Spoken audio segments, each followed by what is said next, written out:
Welcome to the final match of the first round of the losers brackets. Clan Crossfire versus Fjord. This will be the last one this weekend, propelling us or dropping one more person and propelling us into the next round, which next week should be round 3 of the winners bracket, and I believe round 2 of the losers bracket. The winner of this match is going to go up against the Dark Sea Corsairs, and then loser will be eliminated. With me is Therax casting on MWO Leagues 2. We've also got our experts Bacon Lord and Bowser today. Hello, hello. How's it going? Yeah, I'm looking forward to the match today. Yeah, it should be fun. Yeah, so Bowser, Bacon, you guys definitely on the top of the game here. What do you think we can expect from these two teams? I'll head on Pat over to the map room in case y'all want to talk about anything map. But in general, what are we looking forward to? Thanks. So I think there's a lot we can talk about, but to start with, we've got to understand these two teams. And I think the first thing we can understand about Crossfire is they're actually fairly versatile as a team. They've consistently placed pretty well in past seasons, pretty highly in divisions, various Division A, Division B type stuff. They have definitely a more propensity for a range trade, but we have seen them brawl push or try to at least. For example, against Equilibrium last week, I believe it was.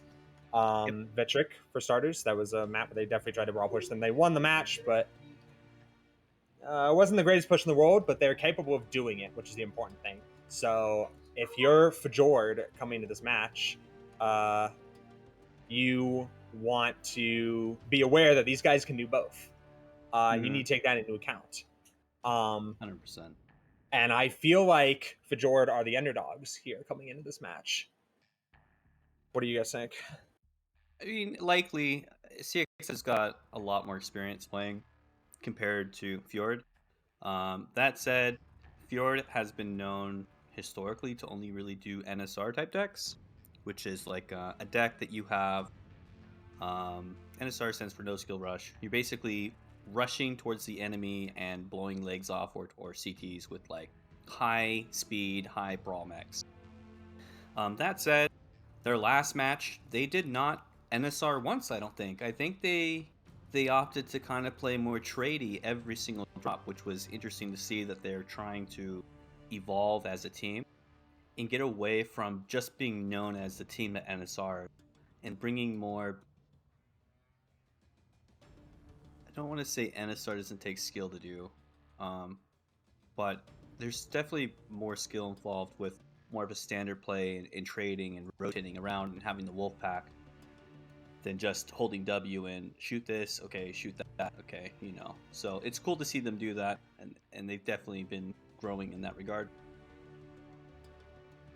That is actually really interesting that they... See, I haven't been following too closely here, but the fact that they have been playing range trade suggests to me that I think it's going to depend on map and sides, for these teams. If they're both capable of doing both things, I know Fjord has typically been a brawl team. CXF has more typically been a ranged team, but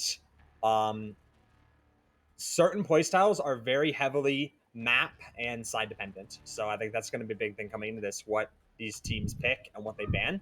And that is, as we go into the map phase, I think a lot of people think, just go for it, just ban pick. But no, there's actually there's very much a strategy you want to do. You want to go for it. For example, Crimson, like you have different strats that are good on one side or the other. I mean, I could really apply that to all the maps, frankly, this year. But one example that comes to mind is a map that looks like it should be relatively similar, but in actuality, it's not. So, yeah, and like it's kind of what I was talking about last weekend regarding. There's a lot of strategy involved in picking and banning. So I think that might be telling to see what these teams pick and ban for what they're thinking of bringing or what they're trying to not run into, Yes, I agree completely. So that'll be really interesting to see what they pick and ban. And then it'll be, honestly, I think there might be there might be mech lab wins. There might be like, okay, we're going to bring full receive, but the enemy team goes full trade. So now we have suboptimal trade. We might see stuff like that. It's going to be interesting to see because both teams can kind of do whatever. So I'm curious. I guess the question I'm going to bring up here in regards to this match, because the Clan Crossfire is an oceanic team and Hunters of the Fjordlands is North American based, does that change how you would approach a match at the highest competitive levels in terms of drop deck composition or strategies? Like regarding ping, Yeah, because there's about 300 ping if you're playing against Oceanic from North America. For myself, for instance, would that change up what type of weapons you build, you would take, or strats even? Before we answer that question, real quick, we are ready for map ban, so I'm gonna swap the scene over there. All right. But you can, by all means, continue the conversation while we're banning. Excellent. So, in my opinion, there is a bit of a difference. Lasers are definitely a lot worse if you're on higher ping.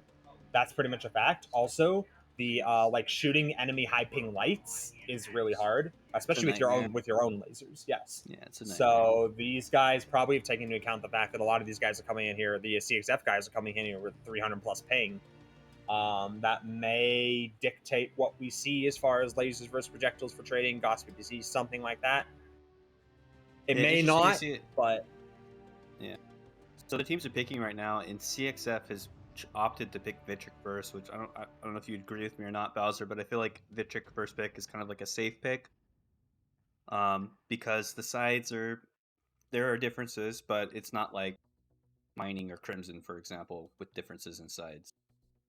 I think I would agree, but I think Vitric is pretty universally proven that it's like a brawl map, one way or the other. So we can absolutely, in my opinion, expect to see a push from one of these guys. Like probably a hard push. It's hard to say who, maybe both, but yeah. If I had to predict, it's going to be Fjord doing the pushing, Crossfire doing the receiving. That's just prediction. Our That first doesn't three really mean maps, much. our first three maps are going to be Vitric, Hibernal, and Mining, and then we'll see Polar and Crimson if it goes to 5. So 2 of those maps are very NSR-y. Mining can be NSR-y very much. So I mean, we could see, I don't know, we could see three All 3 of those maps, I think, have are very easy to play rush, very easy to play aggressive, very easy to play a rush style on. Yes. You know what? I wouldn't be surprised. Maybe not for Mining, but like for Vitric and for Hibernal, these first 2 drops. Double brawl. Yes. Yeah. I wouldn't be surprised to see it. So in the double brawl situation, who's got the better focus fire is what's really going to come down to. Not just that. So I think it definitely can come down to the mech lab as well. Because, for example, if you have one team with a bunch of brawlers and you have the other team with a bunch of brawlers, but maybe they put a DACA mech in the back behind all the brawlers, I would say the team who did that is going to win 9 out of 10 times. Mm-hmm. So I think if we see like a double brawl situation, it'll come down a lot to what these guys fill in their decks with. There's a lot of macro picks you can put in here that can change the composition a lot without changing the strat. You also have the option of going with a slow roll brawl deck, where you kind of want to skirmish and slow poke them, and then you have like a single light mech, basically going for the caps. When you go in for the brawl, you just want to get a leg on every single mech, and then basically play the cap game.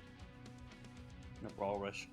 I don't know if these teams would do that, but I wouldn't put it beyond them to do it.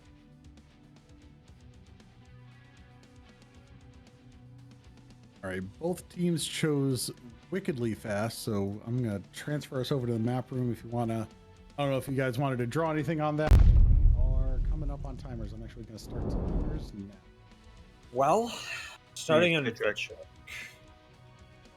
Vitric, I think, is gonna be pretty one-dimensional. There are some very experimental, I guess, positions that not many people have used. I don't think we're going to see those in use today, or really much at all, frankly speaking.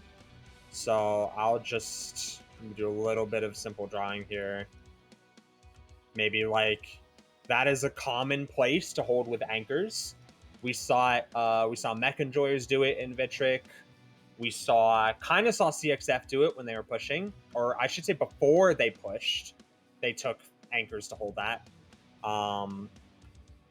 Common places people are to receive, or stand to receive, I should say, that kind of, and you just mirror that for the other side here.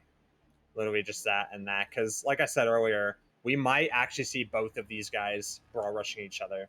I think it's a distinct possibility.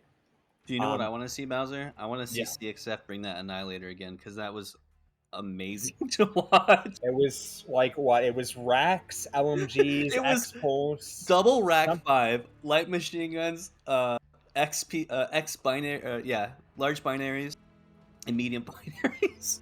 Sorry, not binaries. Pulse lasers. X-Pulse. Yeah. Yeah. What I want to Stared see. at Chicken Man and just watched Chicken just go so fast. Not many teams have done this. You know what I want to see? I want to see a low ground jump strat where they try something like that through the low ground. I'm just drawing out. I don't know who's going to do it. One of these guys I'd like to see do it, where you basically you stay low ground for as long as possible and you jump up in front of the other guy's high ground perches, marked with my crude little ovals there. KDCM has done that, and so yes. CXF did it against KDCS, didn't they? I want to say CXF did that strat against KDCS. They basically they did this. They came along the low ground and they went like this, and then they jumped up there, and then at the same time they had Big Max go over the top. Yeah, that's sort of a hybrid approach. I think it was CXF. That's a pretty effective split push kind of thing going on. And the entire time you're going on the low ground like this, you have cover. It's not really until you do this jump here that you're exposed.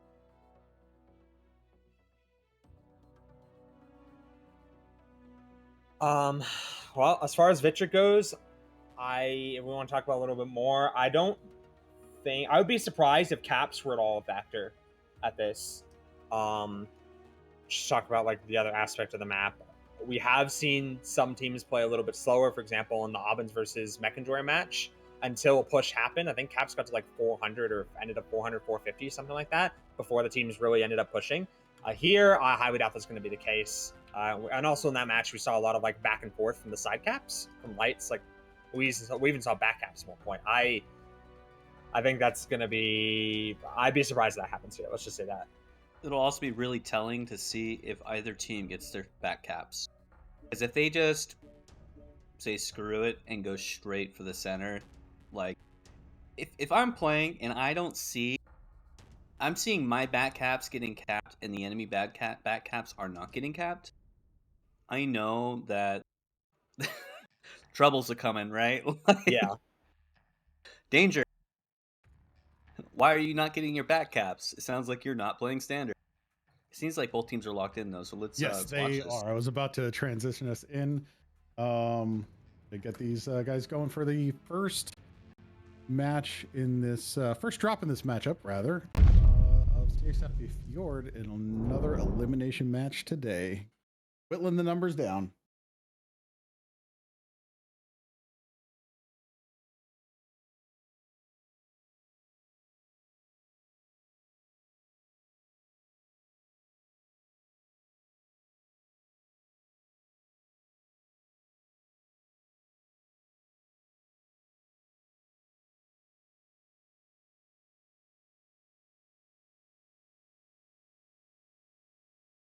All right, and Bacon, don't forget to let me know if my Discord stream goes wonky.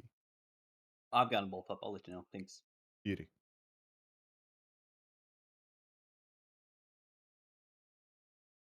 It's funny seeing CXF mentioning leading the mechs because of the ping. Funny little joke there. Yeah.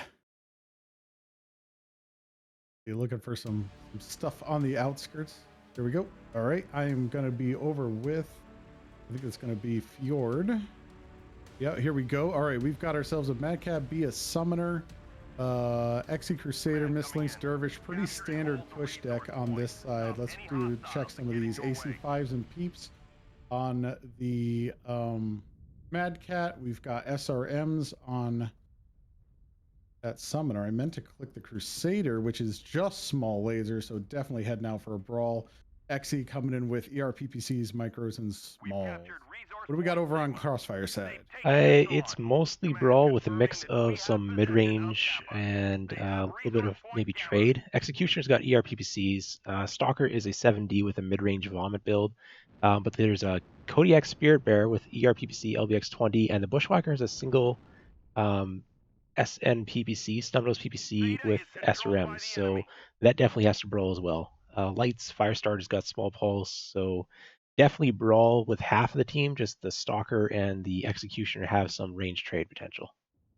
Both teams setting up here. Clan Crossfire taking a more aggressive stance with the light pack over on this ramp. Fjord a little more spread out, which puts them, I think, on a little bit of the back foot. As soon as the Clan Crossfire Executioner, I think, is the probably what they're waiting for, and they'll be going right over the top. Meanwhile, we got a little skirmisher here happening. Captain Cat and the Black Lantern down to 87% as they push up. Viper in the Viper and Marquis de Lafayette kind of hanging out on the side. Iron Wolfpack in the Executioner down really early. Nikoro Doomguard down as well. We are 1 for 1. Take that back. 1 for 2 as the Crusader goes down. Kodiak Check fell. out some of these.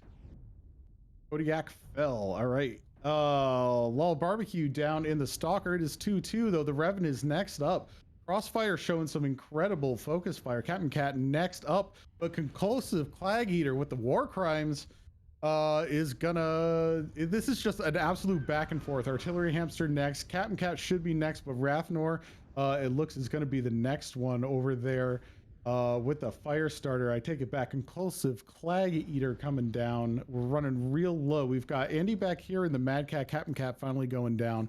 4 of the Fjordlands against 1 Clan Crossfire left coming down here, and it is Spirit Pete Zone Bear. of that dropped Spirit Bear One back up against the rest of Fjord. Could get Pew Pew Gunther down at 56. Looks like he's a little focused on Viper, but Viper is going to take him down instead.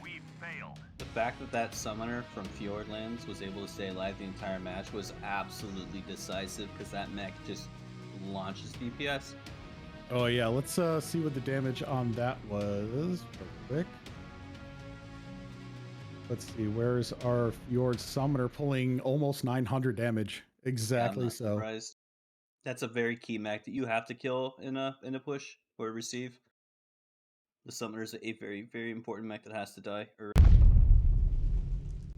Now let's see if the scoreboard has a refresh. Yes. Okay. Good. There's some more detailed stats on there for the stream. We'll hop out here, give you a couple seconds, and then we'll hop into the map room and take a look at maybe what that looked like other than a giant pile of mechs dying very fast. And then we'll talk about the next one. All right. We are over at the map room. So I just wanted to say regarding the mechs, I kind of called it early when I was talking about like having an anchor mech or what their choices for like a support mech would be in that push. So they both did brawl rush each other. Very interesting. But the difference is that Fjordlands had a Daka Mad Cat, which never has to stop shooting. CXF had a Laser Vomit Stalker. At least it looks like a Laser Vomit Stalker. And I'll tell you what, the Mad Cat 9 out of 10 times is going to be a better choice for that situation than the Stalker. I believe, looking at the Discord stream too, the Stalker was pushed up. Correct me if I'm wrong there. And that is really dangerous, actually, for a mech with like negative DPS. I think they intended to walk, which is why they pushed up the Stalker. Yeah, I think they had still a little bit questionable. 4 mechs went up the ramp, and 4 mechs were planning to push over the top, but they got jumped before they made it over the ramp, I do believe. Another very pivotal thing was the Spirit Bear dropping. That's like the absolute worst possible thing that could happen. The Spirit Bear was also one-touch CT, So though. it was from the rear. It was getting rear shot, and it tried to ignore the mech behind it, almost got cored out from the rear, and then started twisting. And while they're twisting, they fell between the gap on the ramp and between one of the pillars. There's just a wide enough gap for a Spirit Bear to fall down, apparently. So it was a forced drop due to piloting error caused by an SRM bomber in their back. They had lots of frontal armor, just the the back was almost gone. I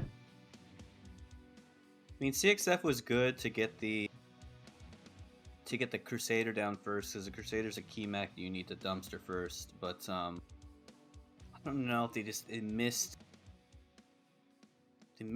the Summoner and the Mad Cat.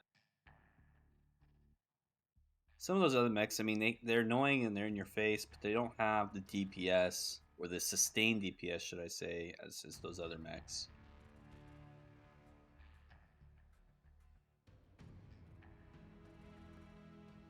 I think I don't remember what I was going to say. It doesn't much matter. We're moving on to Hibernal. Let's scoot on over there as our Fjord locks. The Fjord is Team 1. Fjord is Team 1. Team 1. So if we want to just analyze a little bit closer here, we can look at the lances of Fjordland, who are first to lock here. They have so they have pretty heavy Epsilon side, and I believe their assaults, their assault players are Epsilon. Yeah, it looks like their assault players are Epsilon. They are in that Charlie spawn. That doesn't necessarily mean spine push or spine receive. Yeah, it doesn't necessarily mean a push. It could mean hard trade, right? They put just a dire for stalker or whatever, for example, in Nest. Just right here, pretty much. There's a lot of things you could do with a Charlie spawn. I want to say that they are going to be pushing, though. That is my guess. They're going to be pushing with CXF receiving. And as something interesting we can note here is that Fjord, they have to lock first. So the lances aren't huge on this map. They're not like vital, but they can still be important, especially if you can take stock of, like, for example, Fjord's assaults are going to be on Charlie's. They're going to be not at Kappa side, right? It's telling what the initial setup could be. Yes, and CXF as the second guys to lock in the lobby get to see this. Right. They on, for example, on Vitric, they were the first ones to lock, so they had that disadvantage against them, though they probably were intending to brawl rush anyway, which is why they didn't mind the first lock. Yeah, I don't know. We'll have to see.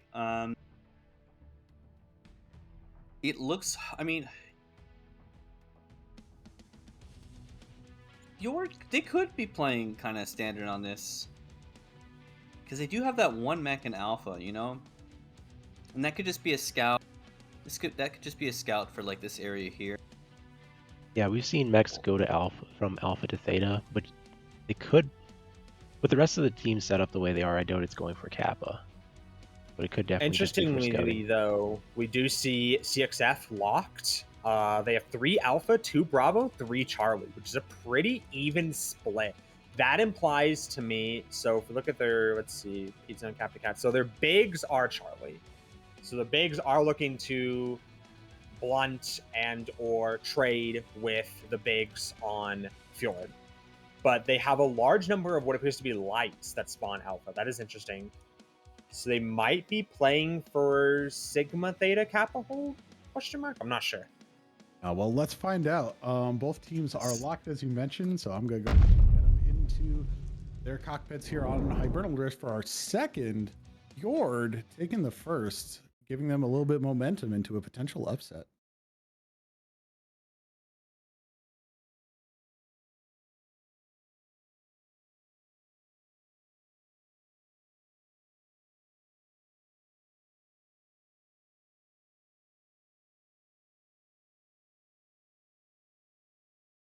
All right, taking a quick look over here. I'm with CXF, hanging out right next to a Crusader and an XE. Snubs on the Crusader, ERPPCs on the XE. We've got a Lanner. This Mad Cat is Gauss and ER large Night Gear with PPCs AC10s.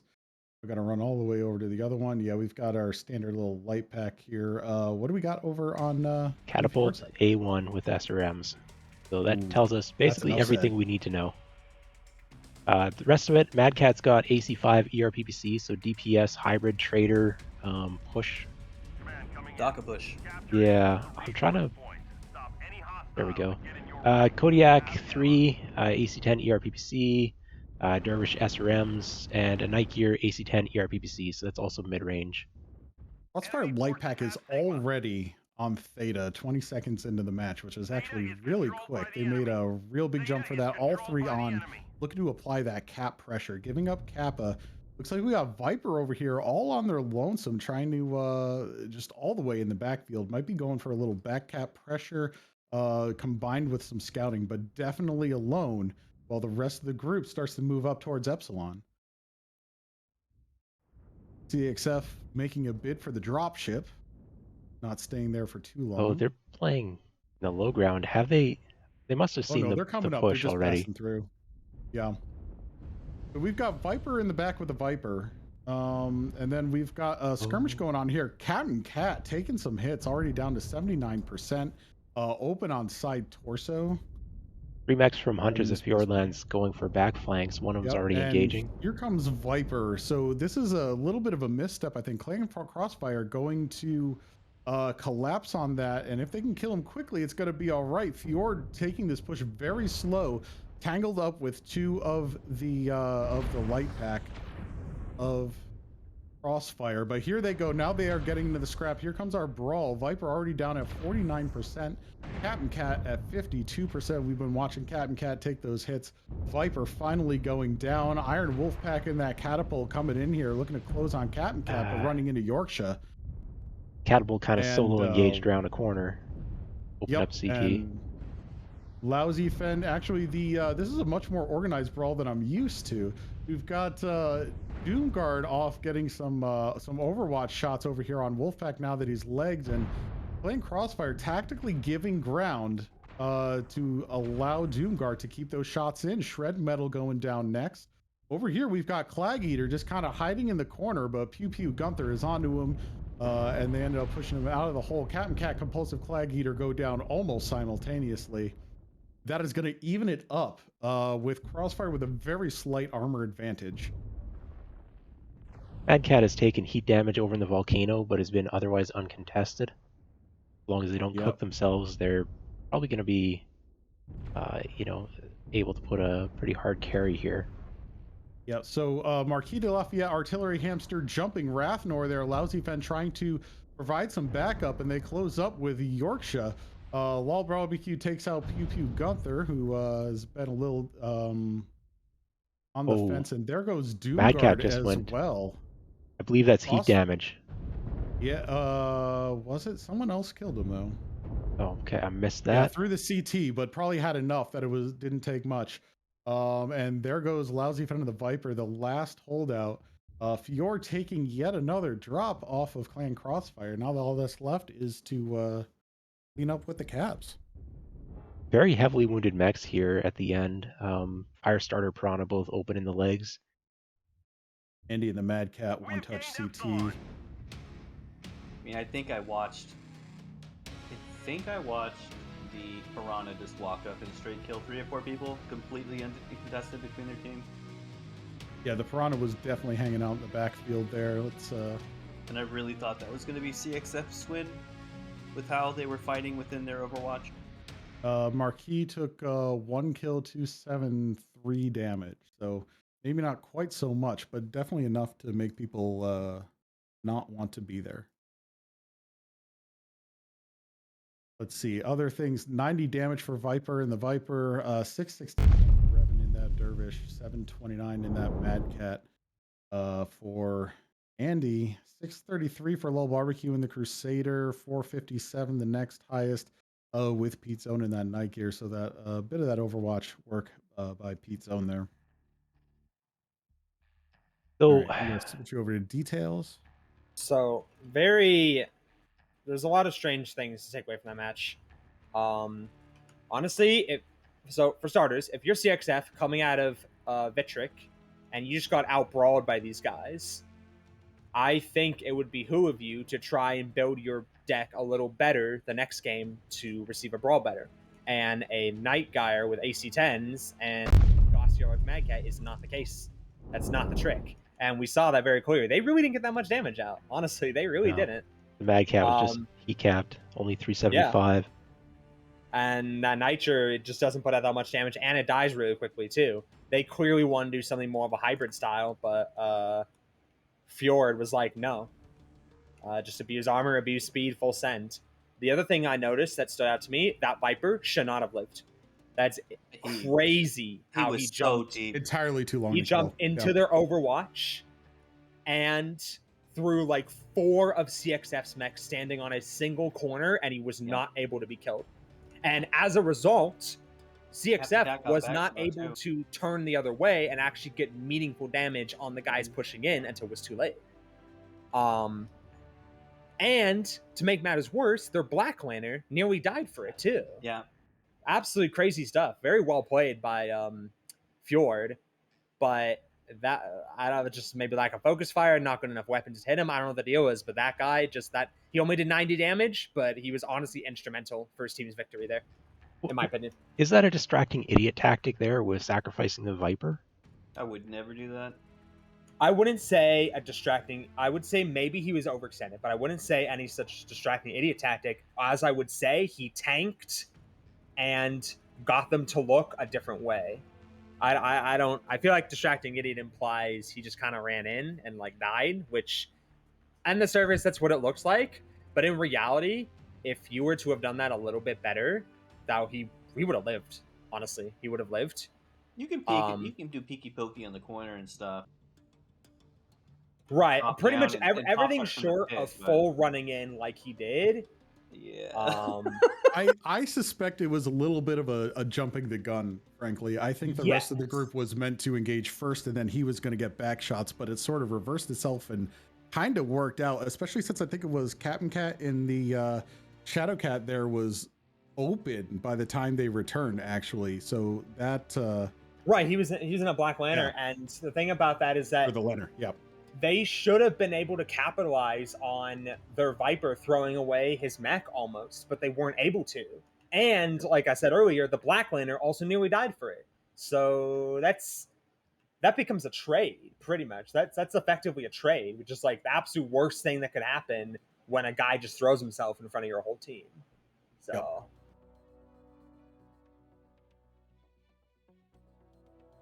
All right, well let's move on to the next match here. We're looking at Mining Collective coming up.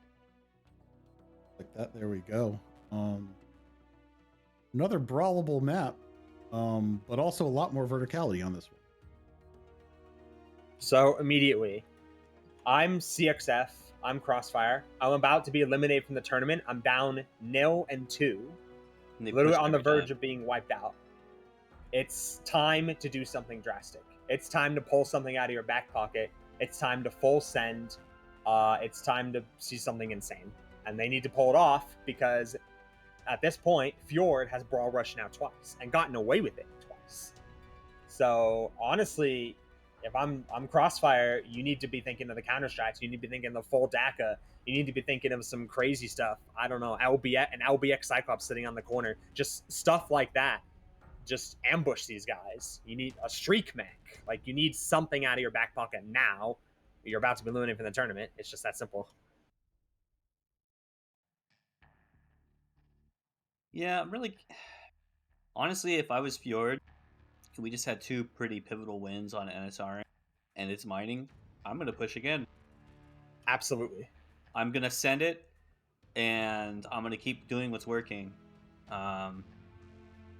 If I was CXF, I would probably be like, maybe I need some big DACA Overwatch. Maybe I want like a Direwolf and a Mad Cat, up somewhere where we can have some good, Overwatch for the push and just sit back and let them come in. And really focus on the priority targets, the Catapult, the Summoner, the Crusader, the important mechs that have to die, because if they don't die, they're going to be shitting out damage. Whatever anchor mech they bring. Bowser spoke about bringing like that DACA Mad Cat sort of thing. That's an anchor mech. My anchor mechs need to kill that, and just focus on keeping, one person on light mech duty. Hey, Viper, if there's a piranha running in our backline, you need to go kill it. Just do it on your own sort of thing. We'll have to see what happens though, because it looks like they're ready. Almost. Okay. Just kind of So- chilling there, probably having a little pep Lance's- talk. Don't lose this one. Yeah, if we just want to look at Lance's real fast, so Fjord does have to lock first, and it looks like they locked their Alpha Charlie, which is a strong bottom side with 1 mech and Bravo. looks like their bigs are alpha, or half and half maybe. Yeah, a bit it of a looks like they're split, gonna- a bit of a split deployment, as far as I can tell. Definitely looks like something like this. Like that is my guess. CXF, Alpha they Charlie. have 2 bigs alpha, a big or 2 Charlie. So it looks like a kind of a split deployment from both teams. Actually, it's interesting. Might not be a full send from either of these guys. Alpha Charlie is right next to each other. Yes, it still changes what you can be scouted and what you can push with as maximum speed, basically. Whether you push right, whether you push down the middle, and it more or less excludes the possibility of a left side push, for example. At least an Yeah. immediate one. I imagine the fight's going to be right here, with key points in the fight being for low ground and this low ground here. All right. Based well, on let's the find out. spawns, I'm I sending would these imagine. guys out. Yeah. We will see how it turns out. As we move into the third drop and potentially final, if Fjord manages to hang on to their or to hang on and take another drop.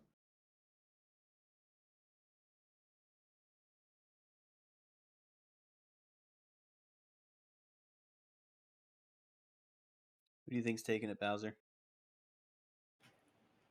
Who do I think is taking? I'd have to see their mechs, honestly.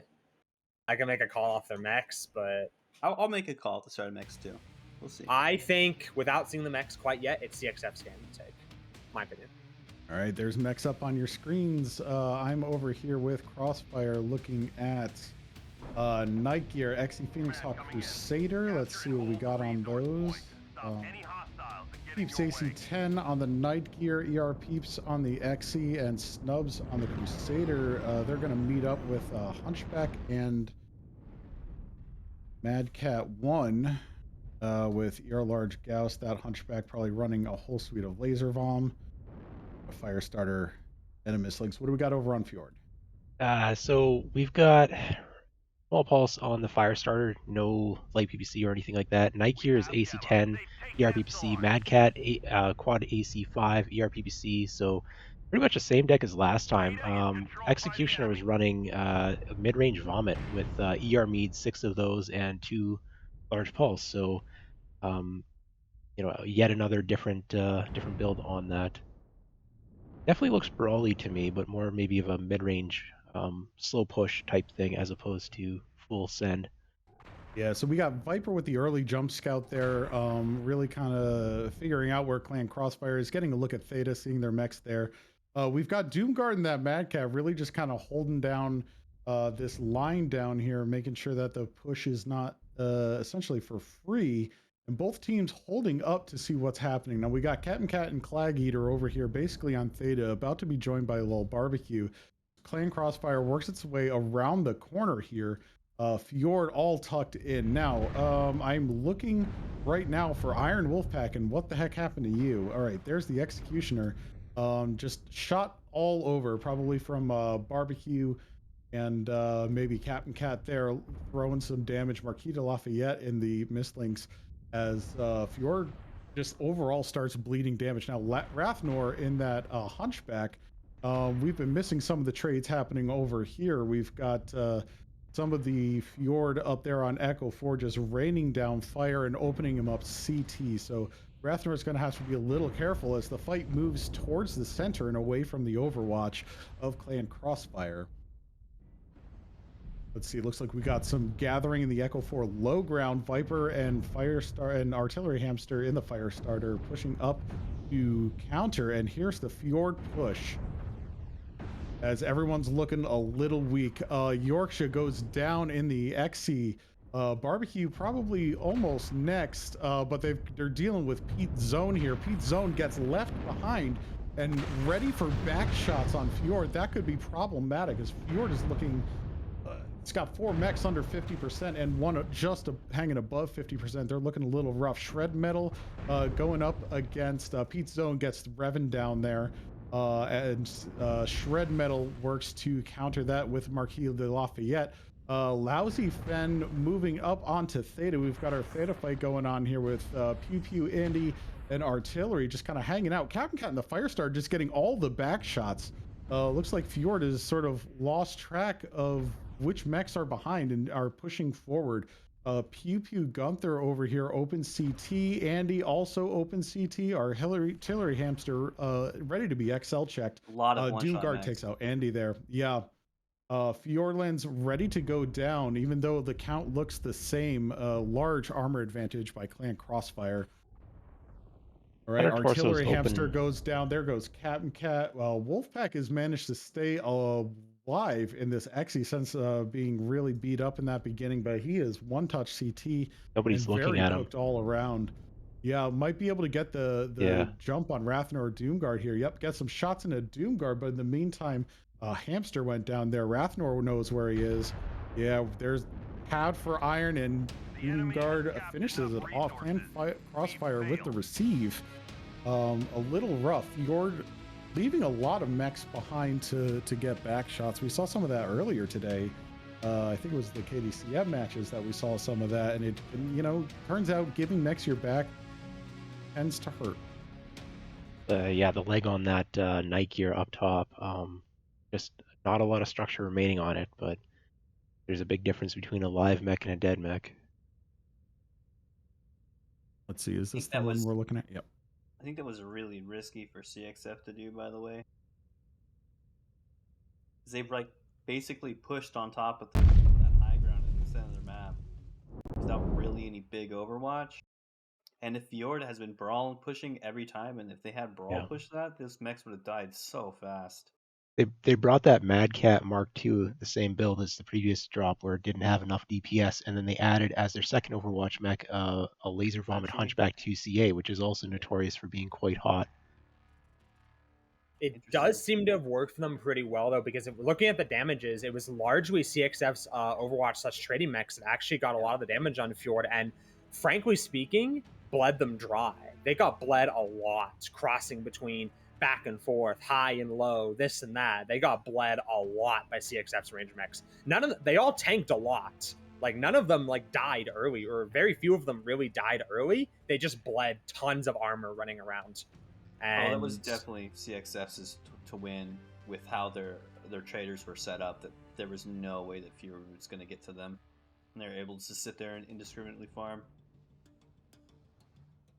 Yeah, the Hunchback did get drilled really hard by Fjord really early, but Fjord's traders were not as good at trading. I should say the builds were not as good as CXF's builds at trading, basically. So CXF was able to basically they weren't able to punish the Hunchback. You open him, great. You core him, cool, but you don't get a finish. His guns stay in the fight. He's still shooting, and we saw that. That guy was open CT from minute 2 of the match, minute 3, and yet he was on the top of damage pretty much. And survived the whole match. Yes. Oh, team 1 locked already. Yeah, we're going on to Polar Highlands. I'm gonna pull up the map room.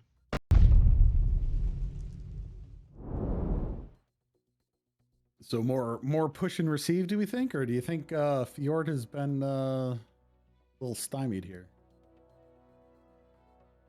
Well, Polar Highlands has been a map that we have seen quite a few teams push on. We saw KDCM push and almost pull a victory against Aubens with a push. We saw EQ win against Aubens with a push on Polar Highlands, and we've seen other teams do it as well.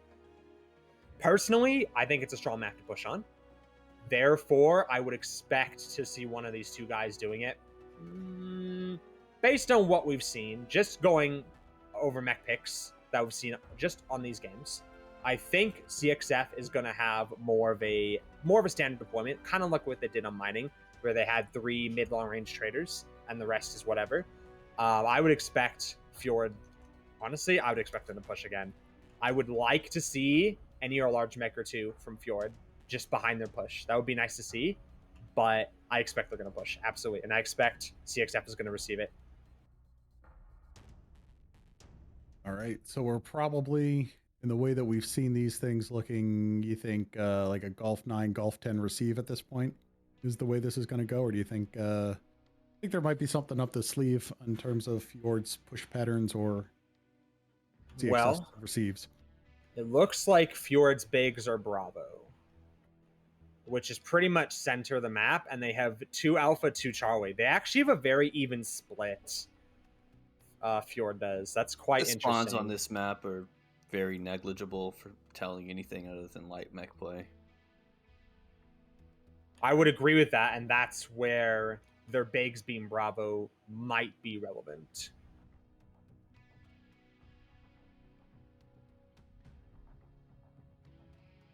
All right. Well, there's both teams locked.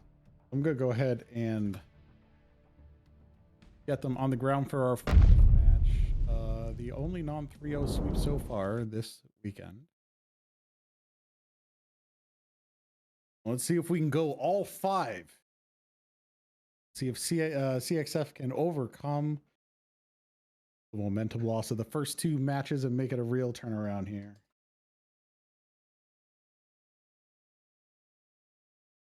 Yeah, it would take a reverse sweep for Clan Crossfire to stay in the tournament. Bit of a big ask, but they looked pretty good last drop. Yeah, and they had the thing is they got no wiggle room right now. If they don't make it, if they make enough mistakes that Fjord can keep the high ground here, it's done. But hey, teams are on the ground or almost there. I'm over here with Crossfire. We've got ourselves a Fire Starter, Lanner, Bloodass, Mislinks, Thunderbolt. I don't think I've seen a Thunderbolt yet, and a Crusader. So we'll take a look here at what we've got. The Executioner running with ERPPCs, Crusader with Snubs. So we're looking close range there. Phoenix Hawk with Snubs as well. What's our Thunderbolt? 7 medium X Pulse. And the Bloodass with 6 ER large and 6 ER micro. So that one's going to be running a bit toasty. That Thunderbolt is going to be staring at legs, I think. What do we got over at Fjordlands? We have a lot of ERPPCs. Shadowcat is 2 ERPPC. Executioner's got a pair of ERPPCs. Crusader's ERPPC. Summoner ERPPC. So the Marauder 2C is heavy large laser, triple heavy large laser. It's got a quirk for that. So this is definitely looking a lot more tradey. A lot of Pop-Tart. All right, let's hear. We've got Rathner and the Firestarter pushing up towards Theta, taking a shot at Marquis or Viper. Not sure, did not make the shot. Oh, just hit Viper there with that and is not going to contest Theta with these 2 mechs on, despite having some company. Clan Crossfire heavy here on Theta, already having 4, almost 5 mechs in there against Viper and Marquis. Who don't have Overwatch just as of yet. Well, maybe they got a little bit. They've got the Shadowcat here, Shred Metal, a little bit of Overwatch as the rest hold to receive. And Fjord, not seeing the immediate push, starts to push up himself. It looks like we're going to have a Theta fight. Take a look here. Viper coming around the side, trying to find where the rest of the mechs are. Trying to find the bulk of their body and where to focus. We've got some Keep a mediums side on eye. Keep a side eye on that Fjord commando because they are indeed just going around capping right now. Oh yeah, that is true. Yeah, that'll be the Cap Commando, I think, going around doing its job while Fjord is backing It's up. push They receive are here. delaying. They're Yeah. playing the cap game right here. They're That's what's cap happening. Yep.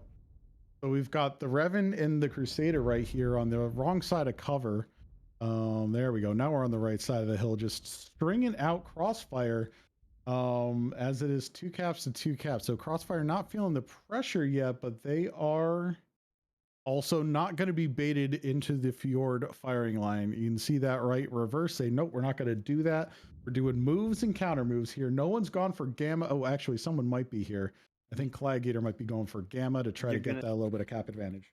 You're going to see something happen as soon as a commando touches Sigma. That's going to trigger something.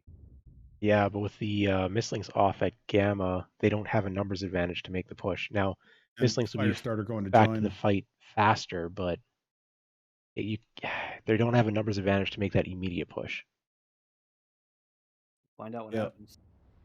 Yep, and there we are. We are on Sigma here. Sigma is flipped. There's no denying, or it's been declared a loss by the commander up there. So Crossfire knows, and they are still hanging out around Theta here with a couple on Gamma, as Fjord takes the 3-2 cap lead and extends their lead a little bit. We're going Sigma all the way with that commando, it looks like. Meanwhile, mechs returning from Gamma probably gonna gather up and push would be my guess. No, there's a Blood Asp Viper over down at on Gamma 85. as well. So at that range, it's not dealing a whole lot of damage to this receive line. Yeah, taking a look there. Yeah, that's not a whole lot there. So if Crossfire's gonna make a move now, they're gonna be over their Overwatch isn't going to be able to do much. Fjordland's very aware of that, I think, and staying on the other side of most of the cover. Now here comes Lol Barbecue up the ramp. Here we go. Revan and Viper are going to be on him, and Marquis de Lafayette comes around, but Rathnor is up here in the fire starter to lend some support. Maybe try to work on Revan, but there goes Barbecue down a leg.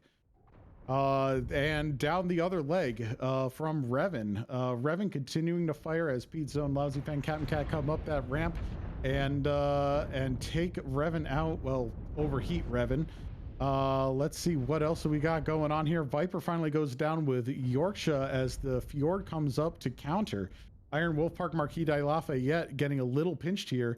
Andy able to hold off Yorkshire and Captain Cat. Clag Eater pushing in relatively solo, though. Andy's going to get some focus, but Andy looks like a little toasted, while Clag Eater with those SRMs should easily be able to take that. Rando took Gamma Marauder instead down. of harassing the Blood Asp in the rear. There's a 4 Yep, cap right now for Hunters if Fjordlands. Yeah, I think that Blood Asp isn't doing a heck of a lot. There goes Andy down to that Mistit links. That Blood Ass tickling Iron Wolfpack a little bit, who is open CT. Now we've got Clag Eater versus Marquis de Lafayette. Looks like Clag Eater probably lost a leg. Marquis de Lafayette is halved in open CT and ready to go. Clag Eater finally goes down in a trade for Marquis, and we've got Pew Pew Gunther and the Shadow Cat over here up on the ridge. They were providing some support, and now they are getting pushed by Clan Crossfire. But Fjord now has we're coming up on 500 caps real fast here. Still 4 caps. Yes, and still 4 cap with no motion to recap. A lot of the survivors on Clan Crossfire are legged. The Blood Asp looks like it moved up instead of going back to Gamma. If Captain Cat gets legged, I think I'm going to call it. Yeah, there goes Iron. Captain Cat is they got Lousy Fen as well, who's actually relatively fresh in that 7S that's fast enough to cap. So those two are the only thing right now sort of before Fjord and Crossfire, but they're so extremely distracted. They're going in for the kills. We're at 550. There's 200 ticks left at a 4-1 cap. That all right, here goes Kappa and Gamma. They're finally starting to do that. Where's our commando? Our commando is over here on Epsilon. Yeah. Just doing his thing, keeping those caps alive. We got Pew Pew versus Captain Cat here. Pew Pew open CT, halved rather, but still with armor around. Beat Zone getting in the zone to get in on that fight as I go under the map for a second. Does not get the leg on the Black Lantern. Black Lantern, both legs are open yellow. Yeah, that now that commando could easily take that out there. Pete Zone limping into the cap here as they try to Shadowcat's on the Phoenix Hawk over at a cap point. That is Sigma. Yeah. Shadowcat's Kappa, I think. Nope, that's the That's Thunderbolt. Never mind. That's Sigma. You're right. That is Sigma. He's under the UAV. I see him on the minimap now. Yeah, Shadowcat's got the open side torso, open leg, loss of side torso. Phoenix Hawk's still relatively healthy in the legs, but they can't take the cap while they're getting shot. Yeah, and Captain Cat with versus Artillery Hamster, Lanner versus Commando here. The cap is on, and here we go. Let's see how we do here. Captain Cat losing a leg there. Artillery Hamster it's a merry-go-round here. There it is. Oh, so Artillery Hamster takes out Captain Cat, preserving Epsilon, and there's 40 ticks left with 2 caps. That's going to be about 20 seconds or so to do Yeah. something here. You know, one cap's enough at this point. Nobody's in range to get to this cap. It Yep. doesn't matter if the commando lives or not. Winning that duel secured the game. 100%. Rathnor is going to try to do something. Not that there's much to do there, but just kind of limp towards the commando. Yorkshire hanging over Theta here. I don't know. Yeah, there's no one even remotely in range. We've got some sort of a strike happening here. Artie strike on the corner, not going to be enough to do really much of anything. And there is the Fjord win. On caps, Fjords, Bigs, and most of their light pack able to absolutely distract Clan Crossfire from a 4-1 cap for probably about half the game. Absolutely devastating. Gotta watch that top bar. Let's see what our damage is like. We've got on Fjord 391 is our top. That's the Crusader. Meanwhile, they tanked a whole lot because Crossfire, these damage scores are actually really high relatively. The Crusader's a little low on 183, but we're looking at Cat and Cat with 623, Loud 615, 465, 432. Just all of these scores above the entire team of Fjord. And yet Fjord with that one commando running around getting the cap, securing that final win. So that's a cap Wow. strat win. That is a match that people should analyze. Actually, there are so many things on both a macro level and a strategic level that both teams did right and wrong. That is a great match for 100%. analysis.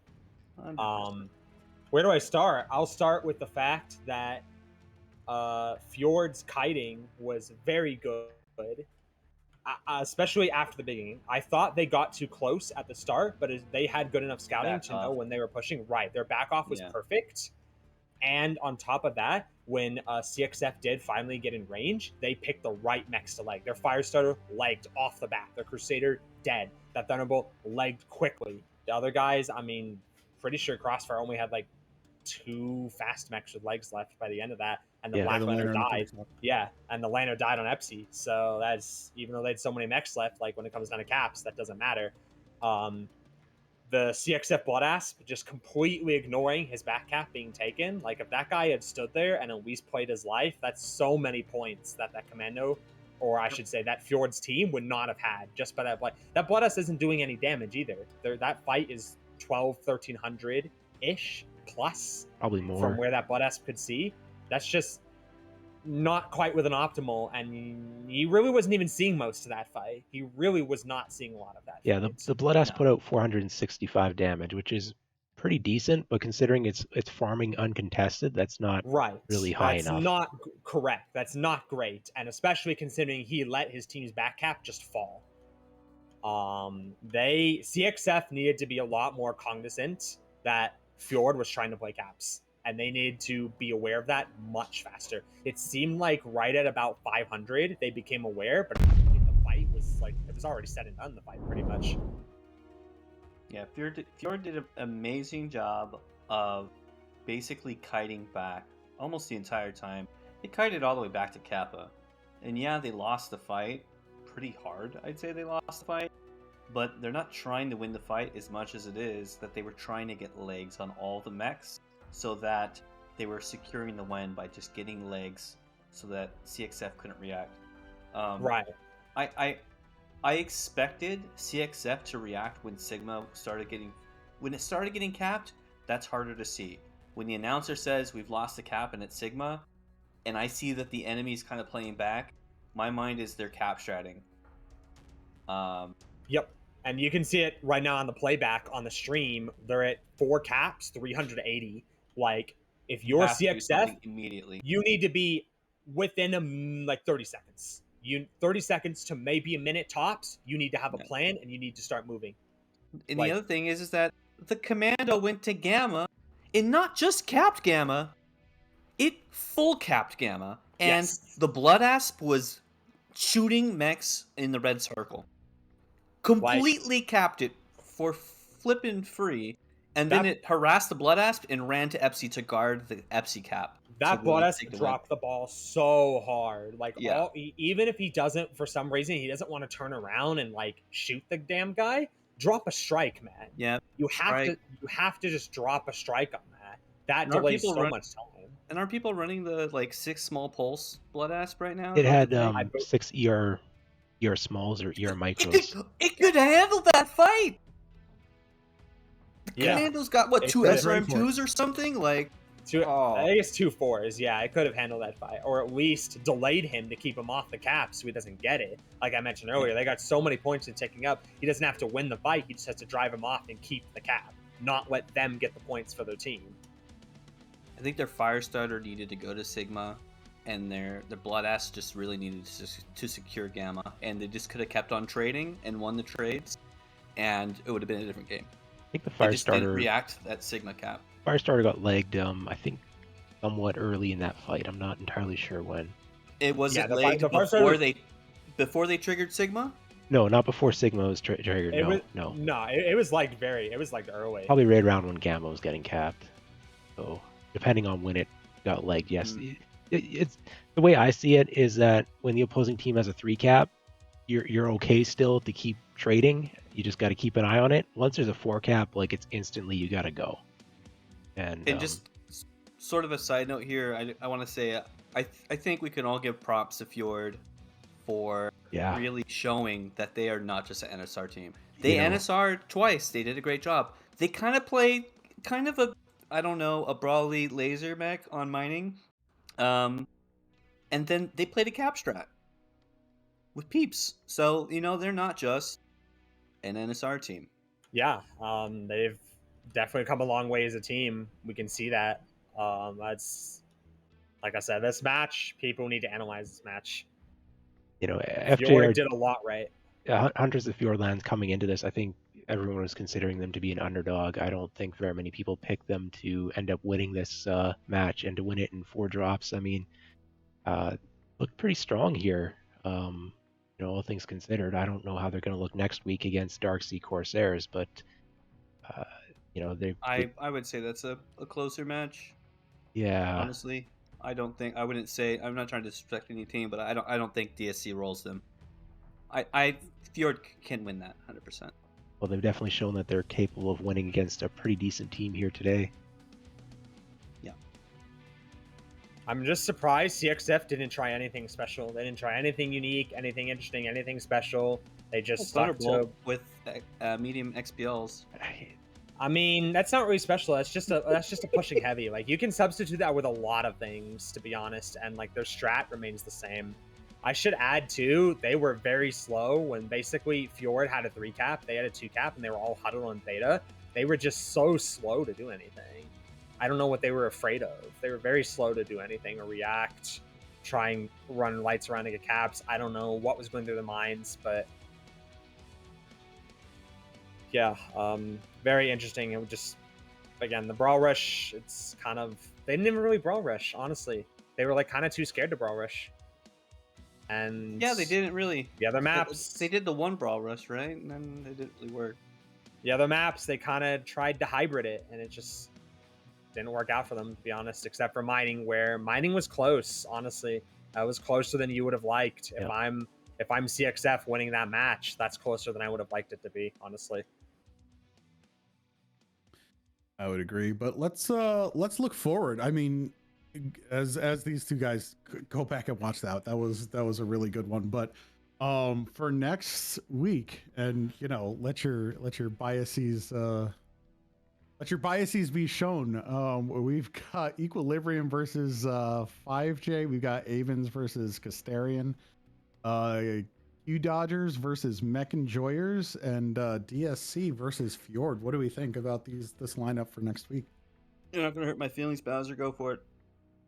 Honestly, I smiling. I would prefer not to say much. I'd prefer to just keep it mum. As far as the top bracket goes, as far as the bottom bracket, well, I would vote for Darksea Corsairs over Fjord if that's what we're kind of leaning towards. And I actually think KDCM versus Mech Enjoyers could be pretty close. Yeah. It depends on how on point KDCM is. I would say actually the other way around. It depends how on point Mech Enjoyers is to receive KDCM. Because those guys more or less do like one thing really well. is they do pushing very well. So you're any team that's fighting them, you need to keep that in mind. And of course, if you're KDCM, you can take advantage of that. So you could throw a loop, right? If you're only known for pushing, then all of a sudden you pull a trade strat, you pull it off well, that's a win. Could be a win. So I would say it's going to come down to how well Mech Enjoyers reacts to how KDCM plays. I would definitely say they're on the back foot as a result. I think KDCM, they can't just brawl against Mech Enjoyers. Mech Enjoyers will adapt to that. They'll start bringing the AC2 mechs. And they've got and really that will good not dog work. Mech Enjoyers is a strong team. They have Continuing really only getting good stronger. pilots. So I do not if I'm KDCM coming into that, do not underestimate Mech Enjoyers. Bacon Lord, had you given your picks here? Abins loses to Castorians. I don't know. It shouldn't happen. Like, it should be, in my mind, that's a 24-2 or 3 match. Personally, no offense to Castorians, but I don't. Yeah, it's the first I've played against KSG. I don't know how. You'd have to really like mind fuck yourself into doing weird things or just really make big mistakes. It's the No first. offense to KSG, I think they're doing great, but like, this is Worlds. Like, you're playing the best teams. I think they would go to the loser bracket. I would say, you know what? I would say Fjord beats DSC. Maybe DSC gets cocky. They think, oh, it's just Fjord. We could do this. We're just gonna assume one thing, and Fjord pulls the wool over their eyes. I really truly could see Fjord beating DSC. KDCM versus ME, I would tip my hat towards ME's favor, but I would not say KDCM could not win. It could go either way, but I would put one extra point towards ME taking it. So I'm expecting much must-watch matches next week. Equilibrium, 5th Jaguar Dragoons should be a quite good match to watch. Abins versus Casterian Guards. I do favor Abins there, but Casterian Guards, it's the first time they're playing against a team not named KDCM in this top 12. So I'd like to see what other strats they can do besides Brawl Receive. And Darksea Corsairs and Hunters of the Fjordlands, I'm more excited to see that now after having watched Hunters of the Fjordlands deal with Clan Crossfire here, showing some variety in what they bring. And yeah, KDCM 17 Q Dodgers versus Mech Enjoyers is going to be potentially another close match. So I'm hoping next week isn't full of 3-1s and 3-0s. Yeah, EQ versus 5JDX Bowser. You're smiling again. You don't want to jinx it. I hear him. I can't comment. You can't? I can't comment. With Bowser's can't comment, I'll come in with a left field prediction, and that's to balance things up and yet turn them on their head. Casterian's Guards is going to have a unit name change to KGCM, just to keep things consistent. And with that dumb joke, I think that's where we're going to leave it for this weekend. Stay tuned next week. Next weekend, not sure where the matches are going to fall. Some of them are still being scheduled. But stay tuned for the next round in the winners bracket and losers bracket. Another 4-week matchup for you tomorrow, next week. Thank you once again, Bowser and Bacon, for your delightful and insightful commentary. Thank you for having me. Anytime. And thank you to Therax for co-casting over on MWO Leagues 2. And that is just as a reminder, that is our standard for this season. The co-cast will always be on MWO Leagues 2 for that extra perspective. So go check it out. Thank you, Therax. Yeah, my pleasure. All right. Have a great night, morning, whatever it is where y'all, everybody, and we'll see you next week.